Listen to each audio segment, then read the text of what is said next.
आज का ये एपिसोड कुछ खास है। आज का एपिसोड है about the most handsome man of our film industry. वो जो लाखों में एक एक्टर बने और फिर करोड़ों दिलों में अपनी जगह जिंदगी भर के लिए बना गए।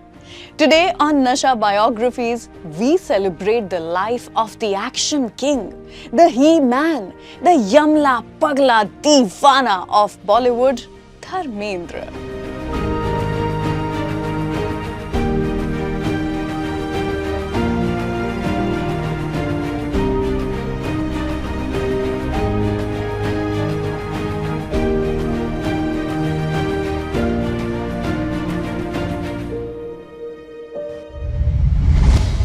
दिसंबर 1935 में पंजाब के लुधियाना डिस्ट्रिक्ट के नसराली विलेज में बॉलीवुड के एक ऐसे जट ने जन्म लिया जिन्हें हम आज जट यमला पगला दीवाना कहते हैं और जिन्हें हम द ही मैन के नाम से जानते हैं। धर्मेंद्र जी का जन्म एक बड़े आम सिख परिवार में हुआ था। उनके पिता का नाम केवल कृष्ण देओल था जो स्कूल में प्रोफेसर हुआ करते थे और उनकी माँ का नाम सतवंत कौर जो कि एक हाउसवाइफ थी। धर्मेंद्र जी के जन्म के बाद उनकी फैमिली नसराली से पंजाब के विलेज सानेवाल शिफ्ट हो गई। वैसे तो हमारे धर्मपाजी ने बचपन से ही एक्टर बनने का सपना देख रखा था, लेकिन बात करें उनके एकेडमिक्स की तो उन्होंने अपनी स्कूलिंग लुधियाना के एक स्कूल से की, लेकिन उस स्कूल में धर्म जी को डांट बड़ी पड़ा करती थी। That's right, क्योंकि उनके पिता उसी स्कूल में प्रोफेसर जो थे। अब पिता के डर से जैसे तैसे 1952 में उन्होंने पगवाड़ा के रामगढ़िया कॉलेज से मैट्रिक यानी कि 10th स्टैंडर्ड तो क्लियर कर लिया, लेकिन इसके आगे उन्होंने अपनी स्टडीज कंटिन्यू नहीं की क्योंकि फिल्म इंडस्ट्री में काम करने का पैशन उनके सर पर इस कदर था कि 24 घंटे वो बस एक्टिंग के ही बारे में सोचा करते थे।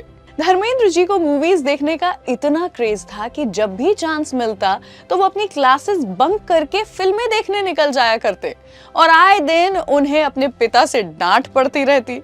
ईयर 1949 में रिलीज हुई फिल्म दिल लगी उन्हें इतनी पसंद आई थी कि उन्होंने वो फिल्म कम से कम 40 बार देखी थी।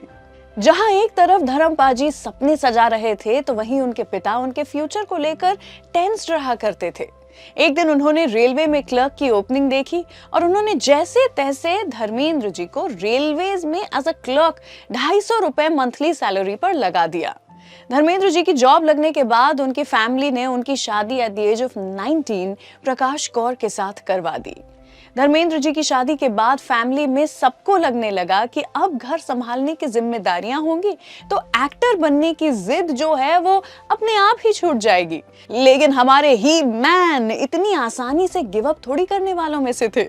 आखिर एक्टर बनने की वो जिद बस जिद ही नहीं, उनके बचपन का देखा हुआ सपना था जिसे वो हर हाल में पूरा करना चाहते थे। फैमिली में वो हमेशा यही बोला करते थे कि एक्टर बनने के लिए मैं मुंबई तो जाकर ही रहूंगा। एक दिन उनकी माँ ने उनसे कहा कि अगर सच में तुम्हें एक्टिंग करनी है तो तुम फिल्म वालों को एक एप्लीकेशन क्यों नहीं लिखते। अपनी माँ की ये बात सुनने के बाद धर्मेंद्र जी ने ठान लिया था कि अब तो वो फिल्म इंडस्ट्री को एक एप्लीकेशन जरूर लिखेंगे। पर प्रॉब्लम ये थी कि वो एप्लीकेशन लिखें तो लिखें किसे, वो तो इंडस्ट्री में किसी को जानते भी नहीं थे। लेकिन एक दिन न्यूज़पेपर में एक एडवर्टाइजमेंट आया जो शायद उन्हीं के लिए छपा था। हाँ, दैट्स राइट, उनकी किस्मत बदलने के लिए। उस न्यूज़पेपर में फिल्म फेयर की तरफ से एक एड था जिसमें लिखा था कि बिमल रॉय और गुरुदत्त न्यू अपकमिंग एक्टर्स ढूंढ रहे हैं। अब इसमें पार्टिसिपेट करने के लिए फिल्म फेयर को अपनी तस्वीर भेजनी थी। फिर क्या, धर्मेंद्र जी ने जान मोहम्मद नाम के एक फोटोग्राफर से फोटो शूट करवाया और अपना application film fair talent Hunt को भेज दिया। फिर जो हुआ वो एक मैजिक से कम नहीं था। लाखों एप्लीकेशंस के बीच फिल्म फेयर ने धर्मेंद्र जी को सिलेक्ट कर लिया और वहां से धर्मपाजी का बॉलीवुड का ही मैन बनने का सफर शुरू हुआ। Dharmendra ji became the winner of Filmfare magazine's nationally organized New Talent Award. तो हुआ ये कि मैं एक्टर बनना चाहता था जैसे कि हर नौजवान बनना चाहता है। मैंने और किसी से कभी जाहिर नहीं किया किसी पर कि मैं एक्टर, क्योंकि कोई एक्टर बनना चाहता है जब जाहिर हो जाता है तो मजाक का मौजू बन जाता है। तो मैंने सिर्फ अपनी माँ से, अपने घर के लोगों से, अपने बहुत करीबी दोस्तों से कहा कि भाई मैं एक्टर बनना चाहता हूँ। मैंने अपनी माँ से कहा कि मुझे बाबूजी की तनख्वाह से पैसे बचाओ और मुझे बॉम्बे भेज दो। बोले ऐसे बाप को पता चलेगा, तुम फैमिली के सबसे बड़े हो, जिम्मेदारियों का तुम्हारे पे बोझ है, कैसे जा सकते हो, तुम अर्जी भेज दो और तुम्हें नौकरी मिल जाएगी। मैंने कहा ये नौकरी वैसी नहीं है, जद्दोजहद करनी पड़ती है। तो इसी तरह फिल्म फेयर में कुछ अर्जी नुमा इश्तहार छपा के एक्टर एक्ट्रेसेस चाहिए, मैंने वो भर के भेज दिया। उस फिल्म फेयर ने मुझे बुलाया, सिलेक्ट किया और आपका ये भाई दोस्त धर्मेंद्र बन गया फिल्म फेयर की वजह से। फिर क्या था, धर्मेंद्र जी ने किसी एक की ना सुनी और पंजाब से मुंबई आ गए। फिल्म फेयर हंट जीतने के बाद धर्मेंद्र जी को प्रॉमिस किया गया था कि उन्हें एक फिल्म में कास्ट किया जाएगा, but due to some reasons वो फिल्म कभी बन ही नहीं पाई। लेकिन उस वक्त तक डायरेक्टर अर्जुन हिंगोरानी की नजरों में धर्मेंद्र जी आ चुके थे। अर्जुन हिंगोरानी ने धर्मेंद्र जी को फिल्म फेयर हंट के दौरान देखा था। कहते हैं ना, असली हीरे की पहचान जौहरी को ही होती है, और धर्मेंद्र वही हीरा थे जो बॉलीवुड की दुनिया को अपने टैलेंट से रोशन करने जा रहे थे। डायरेक्टर अर्जुन हिंगोरानी ने धर्म पाजी को अपनी मूवी दिल भी तेरा हम भी तेरे के लिए 51 रुपीस का साइनिंग अमाउंट देकर साइन कर लिया। ईयर 1960 में रिलीज हुई ये फिल्म में धर्मेंद्र जी के ऑपोजिट थी actress Kumkum. But unfortunately Dharmendra ji की ये पहली मूवी बॉक्स ऑफिस पर कुछ खास कमाल नहीं कर पाई, इसीलिए उनका स्ट्रगल तब भी जारी रहा। इसके बाद ईयर 1961 में धर्मेंद्र जी शम्मी कपूर और मधुबाला जी की फिल्म बॉयफ्रेंड में सपोर्टिंग रोल में नजर आए। शुरुआत थोड़ी मुश्किल रही, पर धर्मेंद्र जी ने 1962 की फिल्म अनपढ़ से अपना नाम रोशन कर ही लिया। उस मूवी के बाद धर्मेंद्र जी ने बंदिनी, बेगाना, मेरा कसूर क्या है जैसी मूवीज में काम किया, पर इसके बाद अब तक भी धर्म पाजी को वो स्टारडम नहीं मिल पाया था जिसके वो हकदार थे। बॉलीवुड की इस दुनिया में अपनी जर्नी शुरू करना थोड़ा मुश्किल जरूर हो सकता है, लेकिन जब आप अपने सपनों की ओर बढ़ते हो तो हर मुश्किल आसान हो जाती है। और धर्म जी ने जब इस बॉलीवुड इंडस्ट्री में कदम रखा, मुश्किल तो बहुत थी, पर हर मुश्किल का सामना करते हुए ईयर 1966 में रिलीज हुई फूल और पत्थर, which was his first action film, और उस फिल्म के लिए धर्मेंद्र जी को पहली बार बेस्ट एक्टर का फिल्म फेयर अवार्ड जो है उसके लिए नॉमिनेट किया गया। He consistently starred in top-grossing Hindi films from the late 1960s to 1980s, including आंखें, शिखर, मेरा गांव मेरा देश, सीता और गीता, यादों की बारात, Sholay and many more।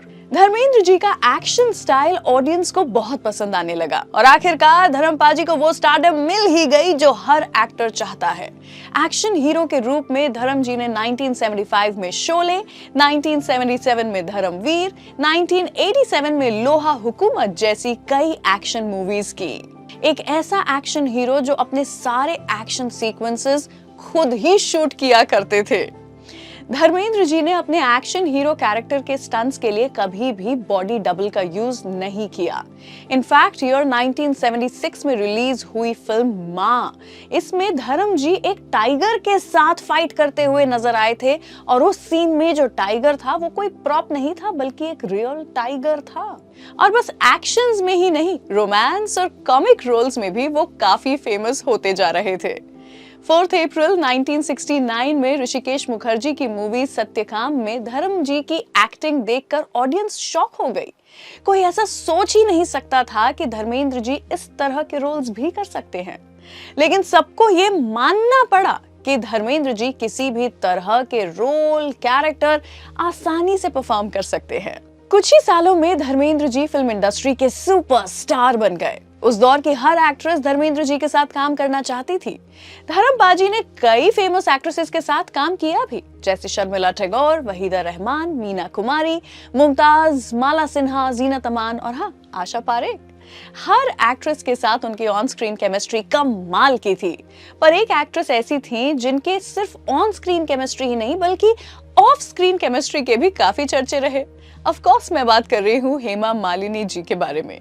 Romeo Juliet, Laila Majnu, इन सब लव स्टोरीज के बारे में तो ऑफ कोर्स आपने सुना ही है, बट बॉलीवुड की most famous love story Dharmendra और हेमा मालिनी की लव स्टोरी काफी दिलचस्प और कंट्रोवर्शियल रही है। धर्म जी और हेमा मालिनी के बीच की ये लव स्टोरी बॉलीवुड की सबसे फेमस लव स्टोरीज में से एक है। They met during the shoot of तुम हसीन मैं जवां in the year 1970। Dharmendra ji और हेमा मालिनी जी की लव स्टोरी किसी फिल्म कहानी से कम नहीं है। हेमा जी को देखते ही धर्मेंद्र जी को लव एट फर्स्ट साइट हो गया था। हालांकि उस टाइम धर्मेंद्र जी पहले से ही मैरिड थे, इसीलिए हेमा मालिनी को उनमें कोई इंटरेस्ट नहीं था। धर्मेंद्र जी और हेमा मालिनी जी ने कम से कम 28 फिल्म्स में साथ में काम किया और ये अपने आप में एक रिकॉर्ड है। मोस्ट ऑफ द मूवीज में साथ काम करने की वजह से दोनों के बीच नजदीकियां बढ़ी एंड द ईयर 1975 उसमें फिल्म प्रतिज्ञा के सेट पर फाइनली हेमा जी को धर्म जी से प्यार हो ही गया। दोनों के प्यार के बीच सबसे बड़ी परेशानी थी धर्मेंद्र जी की मैरिड लाइफ। धर्मेंद्र जी के मैरिड होने की वजह से हेमा जी के घर वाले दोनों की शादी के स्ट्रांगली अगेंस्ट थे। हेमा जी के घर वाले उनको जितेंद्र से शादी करने के लिए कह रहे थे। प्रेशर में आकर के हेमा जी ने जितेंद्र जी से शादी करने के लिए हाँ भी बोल दिया था, लेकिन जैसे ही ये बात धर्मपा जी को पता चली वो हेमा मालिनी जी के घर पहुंच गए और उन्होंने हेमा जी को जीतू जी से शादी करने से मना किया।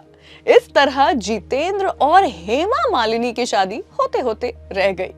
However, धर्मपा जी की पत्नी, पहली पत्नी प्रकाश कौर किसी कीमत पर भी उन्हें डिवोर्स देने को रेडी नहीं थी। And according to Hindu customs and traditions, first wife को बिना डिवोर्स दिए सेकंड वाइफ या सेकंड मैरिज जो है वो करना पॉसिबल नहीं था। इसीलिए ईयर 1980 में धर्मेंद्र जी ने हेमा मालिनी जी से दूसरी शादी करने के लिए अपना रिलीजन बदल करके इस्लाम अपना लिया। After converting to Islam, Dharampaji adopted the name Dilawar Khan and Hema ji adopted the name Aisha. And finally, धर्म जी और हेमा जी ने सोसाइटी के सभी ट्रेडिशंस को एक तरफ करते हुए शादी की और हमेशा के लिए एक हो गए। धर्मेंद्र जी और हेमा जी को दो बेटियां हुई, ईशा देओल एंड आहना देओल। 2003 से कुछ समय तक एक्टिंग से दूर रहने के बाद एज एन एक्टर 2007 में उन्होंने film life in a metro और अपने की। Both of these films were super hits. इसके साथ वो अपने दोनों बेटों के साथ पहली बार एक फिल्म में दिखाई दिए। 2011 में उन्होंने फिर अपने बेटों के साथ फिल्म यमला पगला दीवाना में काम किया, जो 14 जनवरी 2011 को रिलीज हुई। इसके बाद अपनी बेटी ईशा और पत्नी हेमा के साथ धर्म जी ने 2011 में आई फिल्म टेल मी ओ खुदा में एक्टिंग की। In the year 2014 he played a double role in the Punjabi film double दी ट्रबल और 2011 में धर्म जी ने साजिद खान को रिप्लेस किया एज अ जज on the third season of the popular television show India's Got Talent. Dharmendra ji के बारे में आपको एक बात जानकर बहुत हैरानी होगी कि इन्हें फिल्म इंडस्ट्री से कभी कोई अवार्ड नहीं मिला। फिल्म फेयर अवार्ड भी नहीं दिया गया, ना ही किसी फिल्म के लिए नेशनल अवार्ड दिया गया। 1997 में उन्हें film fair life time achievement award जरूर मिला। दिलीप कुमार जी और उनकी पत्नी सायरा बानो जी के हाथों से अवार्ड लेते समय धर्मपा जी काफी इमोशनल हो गए थे और उन्होंने कुछ ऐसा कहा। तो मैं आज इतना खुशनसीब हूं कि फिल्म फेयर ने मुझे इस काबिल समझा कि मुझे ये ट्रॉफी दी जाए लाइफ टाइम अचीवमेंट की।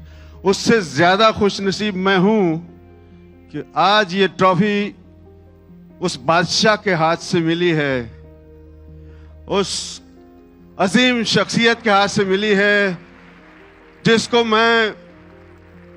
जब मैं अपने गांव में रहता था ऐसे लगता था मेरा भाई वहां बॉम्बे में है, मैं जाके मिलूंगा गले से, और जब मैं आके मिला तो मेरा भाई मुझे उसी तरह प्यार से मिला।